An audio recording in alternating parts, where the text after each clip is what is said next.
Assalamualaikum warahmatullahi wabarakatuh. Kami dari kelompok 2 yang beranggotakan. Berikut adalah jurnal yang akan kami review.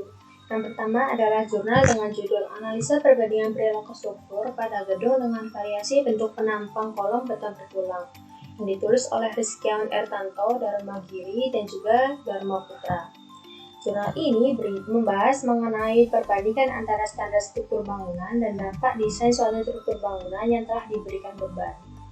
Dan untuk jurnal yang kedua adalah jurnal dengan judul Perilaku Struktur Bangunan dengan Ketidakberaturan Vertikal Tingkat Lunak Berlebihan dan Massa Terhadap Beban Gempa, yang ditulis oleh Bambang Budiono dan juga Eko Budi Wicaksono dari Institut Teknologi Bandung. Jurnal ini berisi tentang percobaan untuk meningkatkan nilai keamanan dari suatu bangunan dengan dilakukannya percobaan menggunakan beberapa jenis struktur dan juga mencari cara bagaimana mendesain struktur agar tahan dari bencana. Berikutnya adalah hasil review dari kelompok 2. Saya Rahmat Gunawan, NPM 49, akan mereview pembukaan dari jurnal pertama. Untuk judulnya yaitu Evaluasi Desain Struktur Gedung Training Center 2 Universitas Diponegoro. Jurnal ini termasuk dalam jurnal teknik sipil. Jurnal ini memiliki volume yaitu volume 6 halaman 428 sampai 437. Jurnal ini diterbitkan tahun 2017. Untuk penulisnya sendiri yaitu Muhammad Sri Tuyono Jasman Isman Kadir dan Gunawan Indrarto. Tujuan penelitian dari jurnal ini adalah untuk dapat mengetahui apakah desain struktur existing gedung tersebut mengalami overdesign atau justru memiliki volume desain yang kurang dari batasan yang diberikan dari standar yang berlaku saat ini. Untuk objek penelitian dari jurnal ini adalah Gedung Training Center 2 Universitas Diponegoro. Saya Himawan Aryo Wicaksono, NPM 71 dari kelompok PTPP, akan mereview metode penelitian dari jurnal yang pertama. Metode penelitian. A. Jenis penelitian. Jenis penelitian yang digunakan adalah penelitian kuantitatif. B. Jenis dan sumber data. 1. Jenis data. Data yang digunakan adalah data kuantitatif. 2. Sumber data. Sumber data yang digunakan adalah data primer. C. Metode pengumpulan data. Untuk mendapatkan data yang dibutuhkan dalam penelitian ini dilakukan pengumpulan data melalui penelitian, yaitu 1. Penelitian kepustakaan, 2. Penelitian lapangan. D. Metode analisis data. Metode analisis data yang digunakan adalah analisis data kuantitatif. Saya Rizky Nursananto, NPM 16 dari kelompok PTPP. Saya akan menjelaskan review hasil penelitian dari jurnal 1. Hasil penelitian 1. Kriteria desain yang digunakan dalam perhitungan evaluasi struktur gedung training center 2 Universitas Diponegoro mengacu pada standar-standar terbaru, yaitu SNI 1727 2012, SNI 1727 2013, dan SNI 2847 2013. Sedangkan kriteria desain yang digunakan pada perencanaan yang dilakukan konsultan perencana adalah standar lama, yaitu SNI 1726 2002, SNI 1727 1989, dan SNI 2847 2002. Hal ini tentu kurang baik mengingat proyek ini dilaksanakan pada tahun 2015, di mana standar-standar yang baru telah diberlakukan. 2. Terjadi perbedaan volume hasil perhitungan desain struktur hasil evaluasi dengan desain struktur existing yang ada pada data perencanaan dan as-built drawing Gedung Training Center 2 Universitas Diponegoro. Desain existing menunjukkan volume yang cenderung lebih banyak dari volume hasil evaluasi, sehingga dapat diambil kesimpulan desain existing mengalami overdesign. 3. Perbedaan volume tulangan paling signifikan terjadi pada struktur kolom. Hal ini dikarenakan pada struktur kolom yang direncanakan rencana memiliki kejanggalan. Kejanggalan yang pertama yaitu gaya momen dan aksial yang digunakan pada dua jenis kolom pada struktur gedung tersebut menggunakan nilai yang sama, sedangkan berdasarkan evaluasi pada titik kolom 700-700 seharusnya memiliki nilai gaya momen dan aksial yang lebih kecil dibandingkan 700-900. Kemudian kejanggalan yang kedua yaitu berdasarkan nilai-nilai dasar perencanaan seperti kategori risiko, koefisien modifikasi respon, periode fundamental, serta pembebanan yang digunakan untuk perhitungan konsultan seharusnya menunjukkan nilai gaya-gaya dalam yang lebih kecil dibandingkan dengan perhitungan evaluasi. Namun, pada hasil analisis konsultan perencana justru sebaliknya. Kemudian kejanggalan yang ketiga, yaitu kapasitas yang dimiliki kolom existing terlalu berlebihan jika dibandingkan dengan gaya-gaya dalam hasil analisis evaluasi. Kenalkan, nama saya Andini Septia Putri, NPM 38 dari kelompok PTPP. Di sini saya akan membacakan hasil kesimpulan dari review jurnal 1, yaitu yang berisi Desain Struktur Existing Pegedung Training Center 2 Universitas Diponegoro memiliki perbedaan volume hasil perhitungan desain struktur hasil evaluasi dengan desain struktur existing pada perencanaan dan asbol. Desain existing menunjukkan volume yang lebih banyak dari hasil evaluasi, sehingga desain existing mengalami overdesign. Desain pada gedung ini juga terdapat beberapa kekurangan jika ditinjau dari batasan yang telah diberikan dari standar yang berlaku pada saat ini. Bisa ditinjau dari kriteria desain yang digunakan pada perencanaan yang dilakukan konsultan perencana adalah standar lama, dan pada waktu itu seharusnya sudah menggunakan standar yang baru, dan juga perbedaan volume tulangan yang cukup signifikan pada struktur kolomnya. Nama saya Rizda Sinta Dewi, NPM 57. Di sini saya akan menjelaskan kelebihan dan kelemahan dari jurnal 1. Kelebihan yang pertama adalah, dalam penelitian ini bisa menentukan mana bangunan yang overdesign atau ukuran struktur yang berlebihan.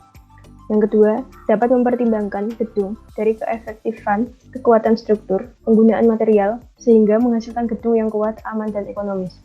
Yang ketiga, dapat mengetahui volume desain yang kurang dari batasan yang diberikan dari standar yang berlaku saat ini. Yang keempat, metode ini bisa diterima sehingga memberikan hasil yang komprehensif. Kelemahannya adalah, yang pertama, dalam penelitian ini tidak diberikan penjelasan secara spesifik mengenai pemodelan struktur yang dilakukan dalam perhitungan evaluasi desain. Hanya dicantumkan gambarnya saja sehingga sulit dipahami bagi orang awam dengan melihat gambar saja. Yang kedua, ada beberapa gambar yang kualitasnya kurang baik karena pada saat pengambilan scan gambar miring sehingga kurang enak untuk dilihat oleh pembaca. Dan yang ketiga, ada beberapa gambar yang kualitas resolusinya kurang baik sehingga tidak bisa terbaca oleh pembaca. Perkenalkan, nama saya Agus Vivia Mitasari, NPM 1 dari kelompok PTPP. Saya akan mereview jurnal 2 dengan judul Perilaku Struktur Bangunan dengan Ketidakberaturan Vertikal Tingkat Lunak Berlebihan dan Massa Terhadap Beban Gempa. Jenis jurnal, Jurnal Teknik Sipil. Volume dan halaman volume 23, nomor 2, halaman 113-126, tahun 2016. Penulis, Bambang Budiono dan Eko Budi Wicaksono. Tanggal review 7 November 2021. Tujuan penelitian. Penelitian ini dilakukan agar dapat mengetahui dan untuk meningkatkan keamanan struktur bangunan, khususnya bangunan dengan ketidakberaturan vertikal tingkat lunak yang berlebihan, dan untuk mengetahui bagaimana cara mendesain struktur yang tahan gempa. Objek dari penelitian ini adalah variasi bentuk geometri struktur bangunan gedung. Saya Nafwatri Fadila, NPM 107 dari kelompok PTPP, akan menjelaskan tentang metode penelitian dari jurnal kedua. Berdasarkan kerangka konseptual, akan dirancang 4 jenis struktur bangunan, yaitu struktur bangunan dasar, struktur bangunan dengan ketidakteraturan lateral tingkat lunak berlebih, struktur bangunan dengan ketidakberaturan massa, dan kombinasi antara tingkat lunak berlebihan dan massa. Untuk masing-masing ketidakberaturan akan dirancang 3 tipe. Kemudian struktur bangunan didesain dengan menggunakan metode kombinasi ragam respon spektra untuk mendapatkan gaya dalam yang digunakan untuk penulangan beton. Setelah fase desain selesai, struktur bangunan diuji kinerja dengan dua metode, yaitu metode pushover dan NLTHA untuk mengetahui performa struktur.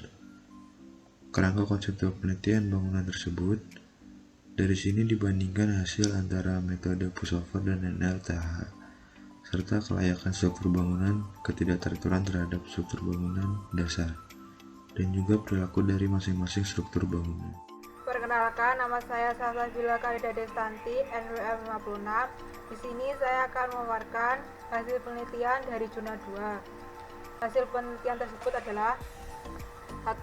Ketidakberaturan kekakuan tingkat lunak yang terjadi pada lantai bawah atau B1 memberikan respon yang paling menyimpang jika dibandingkan terhadap struktur bangunan dasar atau A0, serta memiliki akurasi yang paling buruk jika dilakukan perbandingan antara metode pushover terhadap NLTHA.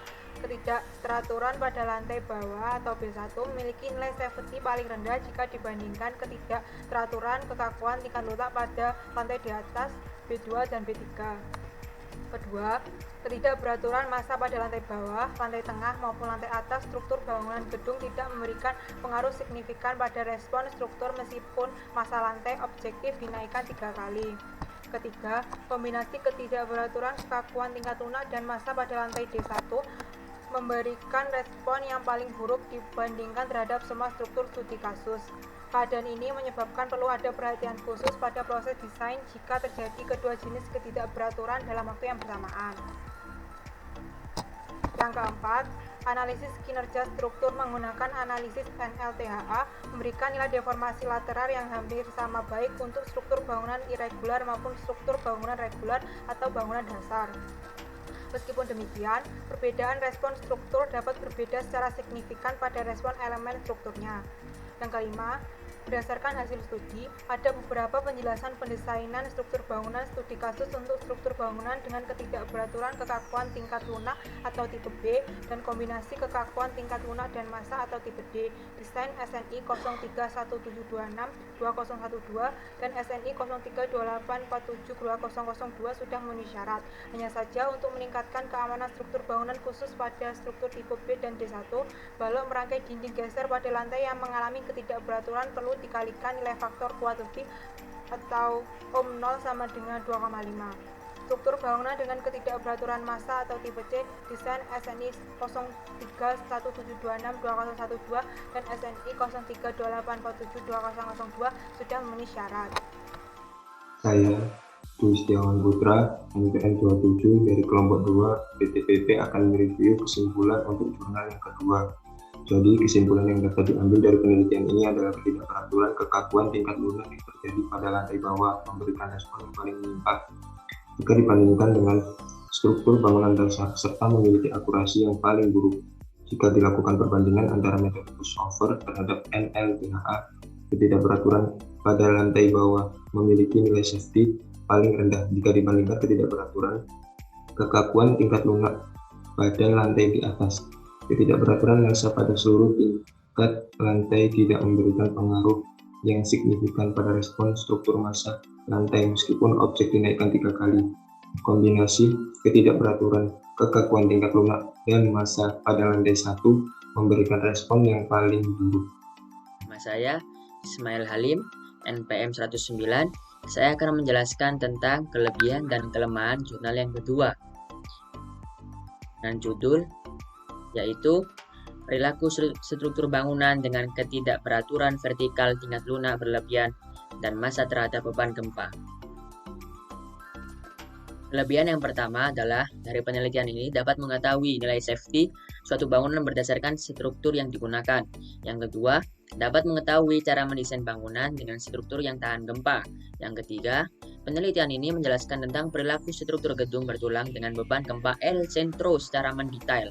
Yang terakhir, yang keempat, mengetahui respon dan penyimpangan yang dihasilkan oleh bangunan yang menggunakan struktur bangunan dasar, ketidakberaturan kekakuan tingkat lunak, ketidakberaturan massa serta ketidakberaturan kekakuan tingkat lunak, dan ketidakberaturan massanya. Dan yang kedua yaitu kelemahannya. Kelemahan yang pertama adalah pada penelitian perilaku struktur bangunan ini, struktur gedung betulang didesain dengan beban gempa El Centro 1940 N-S. Akan tetapi, pada penelitian ini, penjelasan tentang beban gempa El Centro 1940 N-S tidak dijelaskan secara terperinci, sehingga akan sulit untuk dipahami oleh orang awam yang membacanya.